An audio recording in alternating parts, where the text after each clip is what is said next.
Hey y'all, this is Scott Neal here at Neal Insurance Brokers with the notorious Chris Hall. We just walked back from lunch and it's like 100 degrees outside, so we're a little sweaty, glistening, if you will. I think that's what the wife says when she does it. Anyway, Chris just got done with a 10-week intensive training for the commercial producer program. And one thing that was awesome is Chris was one of a few people to get invited to go to the Claims Adjuster Training Center in Louisville. And this is cool because when I was a farmer's agent forever ago, like 2010, 2011, I actually did the same thing through Farmers, and it was in Michigan, and it's a huge facility with like a house inside, a warehouse, so adjusters can get trained on like where there's issues in a home, when there's a claim, and one thing like that. So one thing I want to talk to you about is Chris got some really like low-key information that not a lot of people know about regarding roofs, and this is why we're seeing carriers being so strict on this. So Chris, dive in, buddy. Tell us what you learned yesterday, man. So one of the main things that I really took a lot of interest in was talking about the metal roofs.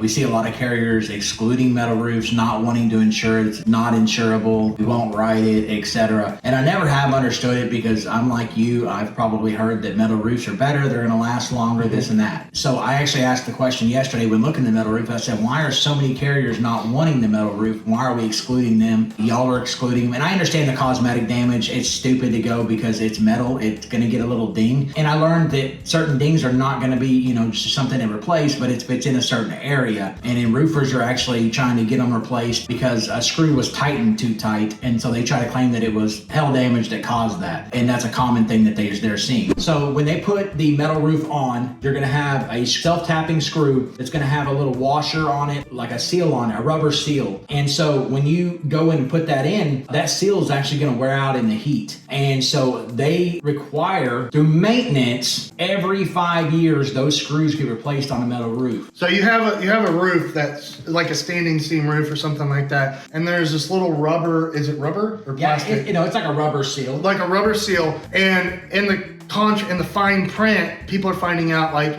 hey, in order to maintain warranty, you have to replace the whole freaking roof? No, with all those screws, yeah. You have Oh to my go God. Because here's the thing, that rubber screw is going to end up wearing out. It's heat. It's Texas. Yeah. it gets Come hot. on, think about on a metal roof what you're gonna picture, what you're gonna see. Shit. And so when you're up on that metal roof, that seal's gonna wear out, just like anything in your car. You got little rubber parts on your car. The heat around the motor starts to wear those rubber hoses out. They wear out. They deteriorate. They end up causing a leak on the coolant. Things like that. Same thing with the home on these little screws. When they're not getting replaced, what's happening is that water's coming in and it's dripping in. Well, then it's coming in underneath that panel. So you have to replace, technically in the fine print, you have to replace these cushion things every 5 years. And if that's not done, we're seeing leaky roofs, and we're seeing the cost of that to be really expensive. And people are flying like under claims because they get a hailstorm or a windstorm, and then it rains, and they're saying, oh, the rain and wind caused the damage. That's correct. And it was, in fact, they hadn't done their 5-year maintenance on the fastener. And usually the answer the adjusters are getting is, well, we weren't told that. And now I know a lot of roofers are pushing the metal roofs, and I get it. I mean, it is nice in Texas, but you've got to maintain it. Just like we do with the car, we have to get its oil changed. The roof in this situation for that kind of roof is going to have some kind of maintenance as well. If you're a roofer watching this, please comment below, like, if this is something y'all have experienced.